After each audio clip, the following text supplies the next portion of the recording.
नमस्कार दोस्तों, स्वागत है आप सभी का आपके अपने YouTube channel the Vastushastra voice में। दोस्तों, हमारे हिंदू धर्म में देवी माता रानी के अनेक स्वरूप कहे गए हैं, जिसमें वृक्षों को भीमा देवी के स्वरूप कहा जाता है। तो आज मैं आप लोगों को ऐसे वृक्षों के बारे में बताऊंगा जिनको नवरात्रि में छूना बेहद शुभकारी बताया गया है। नवरात्रि में इनको छूने से शत्रु दोष, कर्ज दोष, गरीबी दोष सब समाप्त होते। नवरात्रि के पावन पर्व चल रहे हैं। नवरात्रि के पावन पर्व में कुछ ऐसे वृक्ष हैं जो कि देव वृक्ष कहे गए, देवी वृक्ष कहे गए हैं। ये देवी के स्वरूप होते हैं, माता काली के स्वरूप होते हैं। और हमारे धर्म में पेड़ पौधे को देवी देवता मानकर कि हम इनकी पूजा करते हैं, और हमें पूजा भी जरूर करनी चाहिए। साइंस भी कहता है पेड़ पौधे मनुष्यों को फ्री में प्राणवायु प्रदान करते हैं, और पेड़ पौधे हमें ऑक्सीजन देते हैं, और हमारे जो कार्बन डाइऑक्साइड होता है उसे ग्रहण करके सभी प्रकार के जितने भी नकारात्मक चीज होते हैं उसे अपने अंदर में स्वयं सोख लेता है और हमें ताज प्रदान करते हैं। तो पेड़ पौधे स्वयं तेज धूप में तपता है, लेकिन मनुष्य को शीतल छाया प्रदान करता है। तो नवरात्रि के समय में कुछ ऐसे पेड़ डाढ़ी पौधे हमारे धर्मशास्त्र में कहे गए हैं जिनको छूने मात्र से व्यक्ति के बंद किस्मत के ताले खुल जाते हैं, व्यक्ति का सौभाग्य चमक जाता है। हमारे शास्त्रों में पेड़ पौधों को बहुत ही गुणकारी कहा जाता है, क्योंकि इनमें साक्षात देवता होते हैं। अनेक बीमारी का उपचार पेड़ पौधों में ही छुपा है, जड़ी बूटी में ही छुपा है। और भगवान श्री कृष्ण ने गीता में स्वयं कहा है कि वृक्षों में मैं पीपल का वृक्ष हूँ। पीपल के वृक्ष को वृक्षों का राजा कहा जाता है।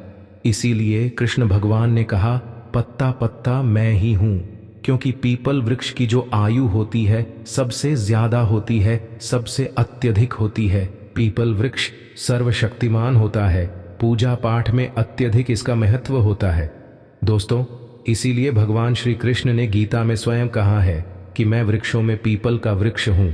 तो चलिए आज मैं आप लोगों को नवरात्रि के समय में छुए जाने वाले वृक्ष के बारे में बताऊंगा। तो जय माता दी अवश्य लिख दीजिए कमेंट में। दोस्तों, हमारे धर्म शास्त्र में अनेक ऐसे वृक्ष हैं जो कल्याणकारी होते हैं, मंगलकारी होते हैं। अगर इस वृक्ष को छू लेते हैं तो आपकी सभी प्रकार की परेशानी है, सभी प्रकार के कष्ट है, यह सब समाप्त हो जाते हैं। खास करके नवरात्रि के समय में इसका असर कई लाख गुना होता है। नवरात्रि के समय को शक्ति का पर्व कहा जाता है। शक्ति पर्व क्यों कहा जाता है? क्योंकि इस समय अचेत जो वस्तु होती है वो भी चेतना युक्त हो जाती है। अर्थात इस समय जो शक्ति हमारे धरती लोक में आ जाती है, नौ दुर्गा को क्या बोल सकते हैं? हम शक्ति बोल सकते हैं। तो माता रानी इस धरा पर आती है, इस पृथ्वी लोक पर आती है। तो जितने भी पेड़ पौधे हैं, जीव जंतु है, चल अचल सभी प्रकार के जो वस्तु है, ये सब में प्राण पाए जाते हैं ना, सब में शक्ति निहित हो जाती है, जागृत हो जाती है। तो इस समय कोई भी पेड़ पौधे को जाकर के छू दें, खास करके देवी स्वरूप कहे गए जो पेड़ पौधे होते हैं, जा करके आप इसे छू करके आते हैं तो आपके जीवन की परेशानी है, दुख है, तकलीफ है, कष्ट है, रोग है, बीमारी है, कलह है, जीवन में चल रही बहुत बड़ी समस्या है, सब समस्या समाप्त हो जाती है। काल सर्प दोष, मंगल दोष, शनि दोष, राहु दोष तत्काल अपना असर दिखाती है और सब दोष खत्म हो जाते हैं। दोस्तों, आज मैं आप लोगों को 3 पौधों के बारे में बताऊंगा, और ये तीनों पौधे देव वृक्ष कहे जाते हैं। वीडियो को ध्यान से देखना। अगर आज की वीडियो मिस कर दी तो फिर सारी जिंदगी आपको पछताना पड़ेगा, क्योंकि नवरात्रि ही एक ऐसा पर्व होता है, एक ऐसा समय होता है। केवल 9 दिनों के भीतर में आपको लंबी पूजा पाठ करने की जरूरत नहीं पड़ती। केवल 9 दिनों के भीतर में ही आप अपनी समस्या को, आप अपनी गरीबी को स्वयं अपनी आंखों से समाप्त होते हुए देख सकते हैं। मैं जिस वृक्ष के बारे में बता रहा हूं, ये सारे वृक्ष आपको अपने घरों के आसपास में बहुत ही आसानी से मिल जाएंगे। दोस्तों, वीडियो में आगे बढ़ने से पहले, जानकारी बताने से पहले, अभी तक कमेंट बॉक्स में जय माता दी नहीं लिखे हैं तो जय माता दी जरूर लिखना। जब आप हमारे कमेंट बॉक्स में जय माता दी लिखते हैं तो हमें काफी हर्ष होता है, काफी उल्लास होता है। आप हमारी वीडियो को लाइक करते हैं तो हमारा मनोबल बढ़ता है, और आप सभी लोगों के लिए इस प्रकार ज्ञान भरी जो अच्छी अच्छी जानकारी होती है आप सभी लोगों के लिए लेकर के आते हैं। तो अगर आप इस प्रकार की जानकारी में इंटरेस्ट रखते हैं तो स्पिरिचुअल ट्री चैनल को अगर सपोर्ट करना चाहते हैं तो आप हमारे चैनल को सब्सक्राइब कर हमारा सपोर्ट जरूर करें। दोस्तों, मेरे जो उपाय होते हैं आप लोगों को मैं सरल से सरल आसान उपाय बताता हूं, जो भी हमारे गुरुदेव ने हमें सिखाया है। जो उपाय बहुत ही सरल होते हैं, बहुत ही आसान होते हैं और यह रामबाण की तरह काम करते हैं। जिस प्रकार प्रभु राम के जो बाण होते हैं उसी प्रकार मेरे वीडियो में बताए गए जो उपाय होते हैं अचूक होते हैं, कभी भी प्रभावहीन नहीं होते हैं। तो वीडियो को ध्यान से देखना। कौन से ऐसे 3 वृक्ष हैं जिसे हमें छू करके नवरात्रि के समय में जरूर आना चाहिए। एक खास बात सभी दर्शकों को बताना चाहूंगा, नवरात्रि के समय में जितना ज्यादा हो सके देव वृक्ष की पूजा जरूर करना। दोस्तों, देव वृक्ष में कई प्रकार के वृक्ष होते हैं। चलिए मैं आप लोगों को बताना चाहूंगा कौन से वृक्ष को छूने से हमारी गरीबी मिटती है। पहला जो वृक्ष है बेल का वृक्ष। जो बेल का वृक्ष है ये वृक्ष माता पार्वती के पसीने से उत्पन्न हुआ है। स्कंद पुराण के अनुसार जो माता पार्वती हैं यह देवी स्वरूप कही गई हैं, अर्थात ये नवदुर्गा के स्वरूप कही गई है।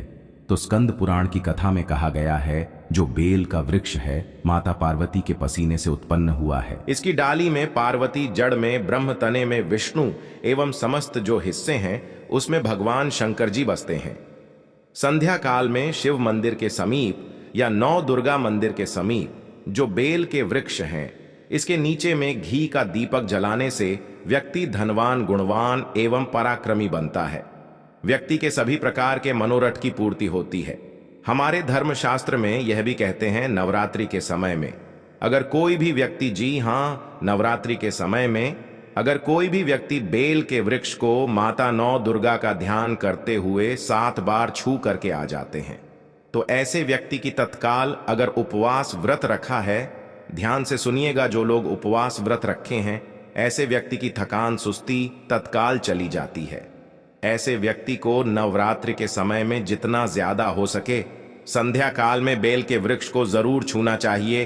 केवल आप ज्यादा नहीं छू सकते तो 7 बार छू करके जरूर आ जाना और बेल वृक्ष के नीचे में घी का दीपक जरूर जला देना। दोस्तों, घी का दीपक जलाते हैं तो इसके क्या फायदे मिलते हैं ये भी इस वीडियो में बताऊंगा।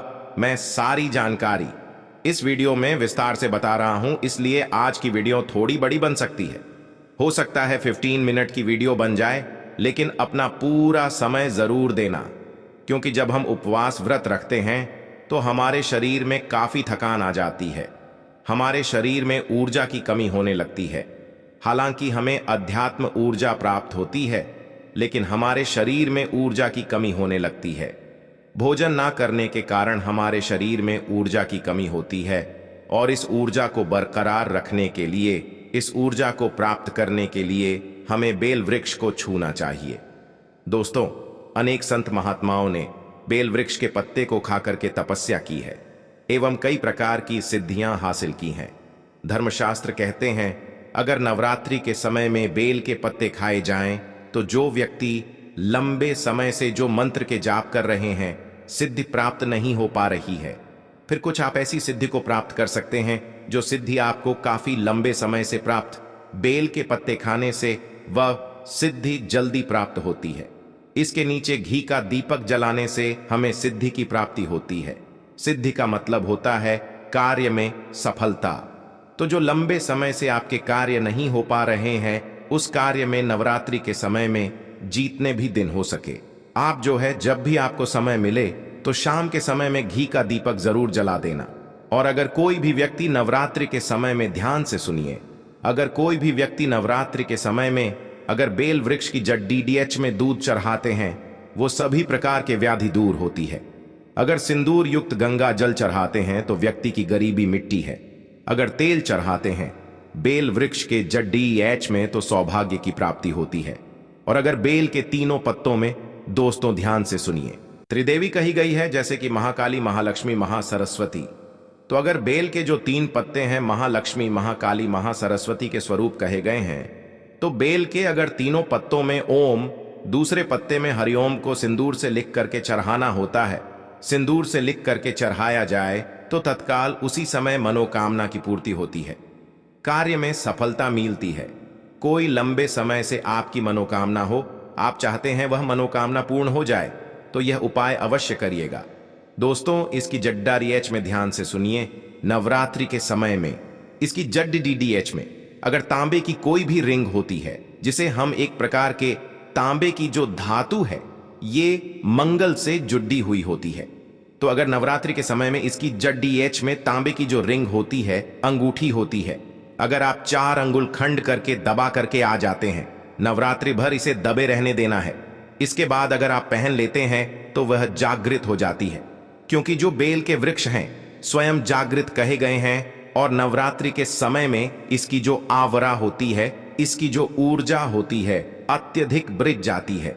फिर अगर आप इस प्रकार की अंगूठी को पहनते हैं तो कभी भी आपको रक्त संबंधी समस्या नहीं आती, क्षणिका दोष नहीं सताता, राहु की पीड़ा नहीं सताती, और 9 दुर्गा की कृपा से सदैव आप सुरक्षित रहते हैं। ऐसे व्यक्ति की कभी भी अकाल मृत्यु नहीं होती। दोस्तों, मैं दूसरे पौधे के बारे में जो बता रहा हूं वह पौधा भी जान लीजिए। मैं जो दूसरे पौधे के बारे में बता रहा हूं यह शमी का वृक्ष है। शमी के वृक्ष को जगदम्बा के स्वरूप कहा गया है। जो शमी के वृक्ष हैं यह स्वयं जगदम्बा के स्वरूप है। इस पर स्वयं मां जगदम्बा स्वयं साक्षात विराजमान रहती है, और कोई भी व्यक्ति अगर संध्या काल में नवरात्रि के समय में इसके नीचे में धूप दीप जलाता है, धुआं दिखाता है, तो उनकी सभी प्रकार की परेशानी दूर होती है। धर्मशास्त्र कहते हैं अगर कोई भी व्यक्ति नवरात्रि के पूरे समय में हो सके, अगर आप एक दिन भी करना चाहते हैं तो आप ये उपाय एक दिन भी कर सकते हैं, पंचमी या सप्तमी के दिन कर सकते हैं। तो हमारे धर्मशास्त्र में कहा गया है अगर नवरात्रि के समय में लाल चूधी अगर कोई भी व्यक्ति मनोकामना बोलते हुए शमी के वृक्ष में बांधे तो वह मनोकामना की पूर्ति होती है। लाल चूधी अगर कोई भी महिला जा करके बांधती हैं तो उन्हें सौभाग्य की प्राप्ति होती है, उसके पति की कभी भी अकाल मृत्यु नहीं होती। इसकी जड्डी डीएच में सिंदूर डालने से व्यक्ति को आरोग्य की प्राप्ति होती है। जो लोग लंबे समय से बीमार पड़ रहे हैं, ऐसे व्यक्ति के जो घर में रहने वाले सदस्य हैं, तो वह लोग जो बीमार पड़ रहे हैं उनके शरीर से 7 बार सिंदूर को उतारा करके शमी की जड्डीएच में डाल सकते हैं, तो उनके रोग जल्दी ठीक हो जाएंगे। जो लोग लंबे समय से बीमार पड़ रहे हैं या फिर आप बीमारी से बचना चाहते हैं, निरोग रहना चाहते हैं, तो इसकी जड्डीएच में सिंदूर जरूर डाल देना।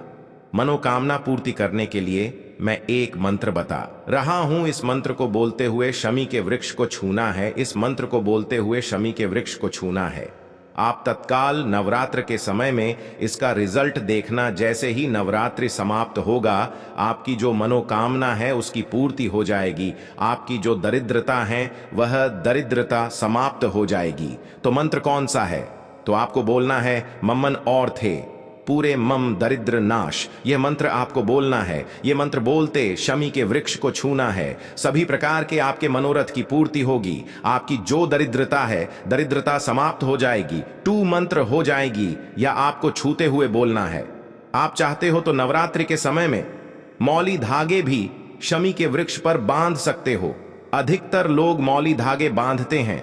मौली धागे बांधने से माता रानी आपसे बन जाती है। दोस्तों, कहने का मतलब है कि माता रानी आजीवन आपका साथ देती है, आपके हर कदम में मार्गदर्शन करती है।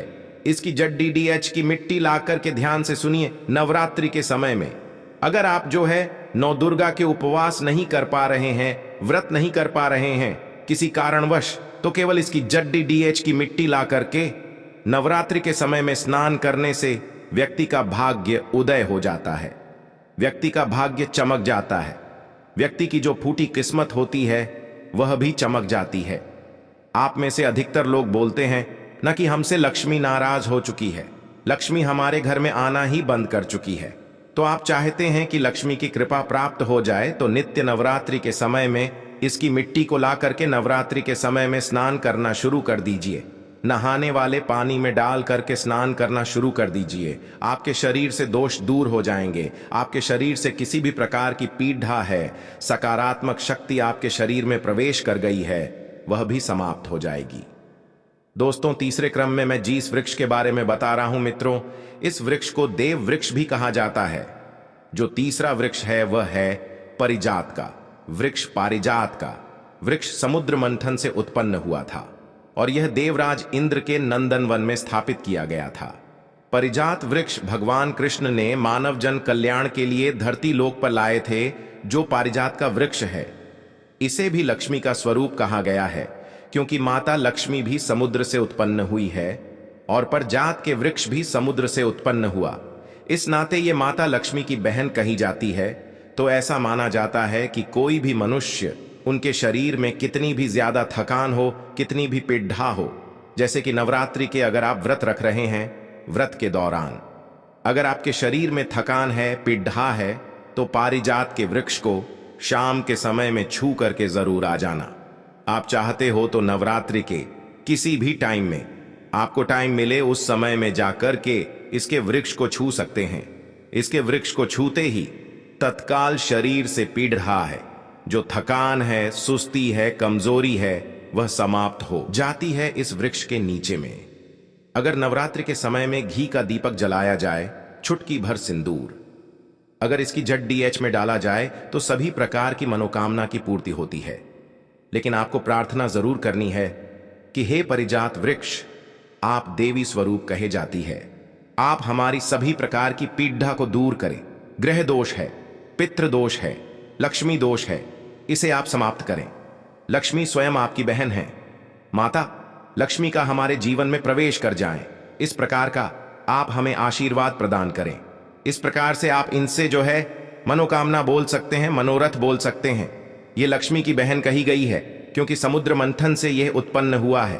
तो अगर आप भी जल्द धनवान बनना चाहते हैं, आपके जीवन में कोई कामना है, कोई कामना अधूरी रह गई है, तो हमने 3 वृक्ष के बारे में बताया है।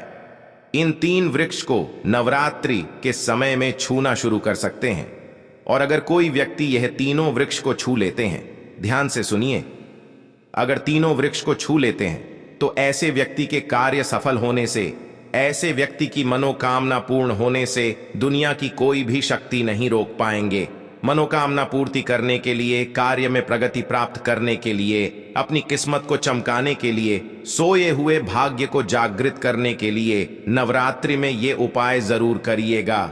दोस्तों, यह उपाय सोने पर सुहागा होगा या आपकी जिंदगी को संवार देंगे, आपकी जिंदगी में चल रही परेशानी को दूर कर देंगे। तो यह जानकारी कैसी लगी हमें कमेंट सेक्शन में जरूर बताना, और इस जानकारी को अपने तक सीमित मत रखना। इस जानकारी को आगे जरूर शेयर करना, क्योंकि ज्ञान बांटने से ज्ञान बढ़ता है। हो सकता है आप इस वीडियो को शेयर आगे करेंगे तो कोई व्यक्ति नवरात्रि के समय में थकान महसूस करते हैं, पीड़ा महसूस करते हैं, नवरात्रि के समय उनको होती है किसी भी प्रकार के कष्ट होते हैं, तो इन वृक्षों को छू करके सारे कष्टों से छुटकारा पा सकते हैं। तो दोस्तों, आज के लिए बस इतना ही। मिलते हैं अगली वीडियो में, तब तक के लिए जय माता दी। समाज कल्याण हेतु इस वीडियो को आगे जरूर शेयर करना। कमेंट बॉक्स में अभी तक जय माता दी नहीं लिखा है तो जय माता दी लिख दीजिए। धन्यवाद दोस्तों।